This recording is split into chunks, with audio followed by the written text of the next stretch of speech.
وعلیکم السلام ورحمۃ اللہ وبرکاتہ۔ خیر تو ہے، کافی پریشان نظر آ رہے ہو۔ یار کیا بتاؤ، بات ہے تو پریشانی کی۔ کیوں، کیا ہوا؟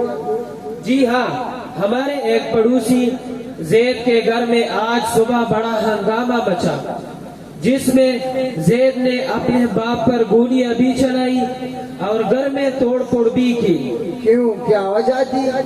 بس یار، دراصل زید نے اپنے والد سے پیسوں کا مطالبہ کر رہا تھا۔ بھائی یہ تو اتنی بڑی بات نہ تھی، والد صاحب کو پیسے دے دینی چاہیے تھی۔ یار مسئلہ پیسوں کا نہیں، مسئلہ یہ ہے کہ زید بری صحبت میں پڑھ کر نشئی بن چکا ہے اور آئے روز گھر میں ہنگامہ کرتا رہتا ہے۔ بڑا افسوس ہوا، زید جیسا ہونہار اور ذہین لڑکا کیسے اس لعنت میں پڑ گیا؟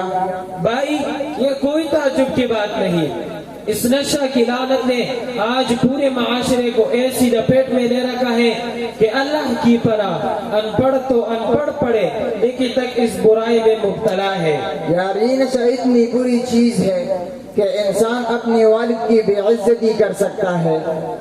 کیا بات کرتے ہو مبشر بھائی، نشہ ایک ایسی نحوست ہے کہ یہ انسان کو انسانیت کے دائرہ سے نکال دیتا ہے، اخلاق کا جنازہ نکال دیتی ہے۔ یہی وجہ ہے کہ نشئی افراد معاشرے کے لیے ناسور بن جاتے ہیں۔ اپنے نشے کو پورا کرنے کے لیے چوری ڈکیتی وغیرہ جرائم کرنے سے نہیں کتراتے، والدین پر ہاتھ اٹھانا، بھائیوں ہمسائیوں سے لڑنا، طلاق کی شرح کا بڑھنا اس نشہ ہی کا نتیجہ ہے۔ بھائی اس لعنت کو کیسے روکا جا سکتا ہے؟ یار اس کے بنیادی اسباب کو ختم کر کے اس لعنت کو روکا جا سکتا ہے۔ اس کے اسباب کیا ہو سکتی ہے؟ معاشرہ میں نشہ پھیلنے کے اسباب تو بہت سے ہیں، لیکن چند بنیادی اسباب ہیں کہ اگر ان کا سدباب کیا جائے تو اس لعنت کو روکا جا سکتا ہے۔ مہربانی کر کے ان اسباب کی ذرا وضاحت کریں۔ یار ان اسباب میں ایک بنیادی سبب ملک میں بڑھتی بے روزگاری ہے کہ جب نوجوان بے روزگار ہوں گے تو مختلف قسم کی پریشانیوں، نفسیاتی بیماریوں اور ذہنی دباؤ کا شکار ہو جاتے ہیں، جس سے تسکین حاصل کرنے کے لیے نشے کا سہارا لیتے ہیں۔ اسی طرح یار بری صحبت بھی ایک بنیادی سبب ہے۔ حدیث میں آتا ہے المرء علی دین خلیلہ، ہر شخص اپنے دوست کے طریقے پر چلتا ہے۔ اسی طرح وہ عناصر جو نشہ آور اشیاء کا مذموم کاروبار کرتے ہیں، اسی طرح آج کل میڈیا جو نشہ آور اشیاء کے فروغ کے لیے اشتہارات چلاتے ہیں اور ایسے پروگرامات چلاتے ہیں جس سے نشہ آور اشیاء کو فروغ حاصل ہوتا ہے وغیرہ۔ ان اسباب کا سدباب کیسے ہوگا اور یہ ذمہ داری کس کی ہے؟ اس سلسلہ میں سب سے زیادہ ذمہ داری حکومتی وقت پر عائد ہوتی ہے کہ ملک میں باعزت روزگار کے مواقع فراہم کر دے تاکہ ہر نوجوان صاحب روزگار بن کر معاشرہ کا مفید فرد بن جائے۔ اسی طرح ان عناصر کا قانون کے مطابق مواخذہ کیا جائے جو نشہ کے کاروبار میں ملوث ہے۔ میڈیا پر قدغن لگائے کہ نشہ کو فروغ دینے والے اشتہارات اور پروگراموں کا سلسلہ بند کرے۔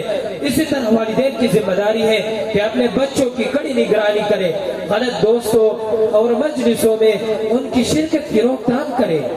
یار حکومت کی ذمہ داری اتنی تسلی بخش نظر نہیں آتی۔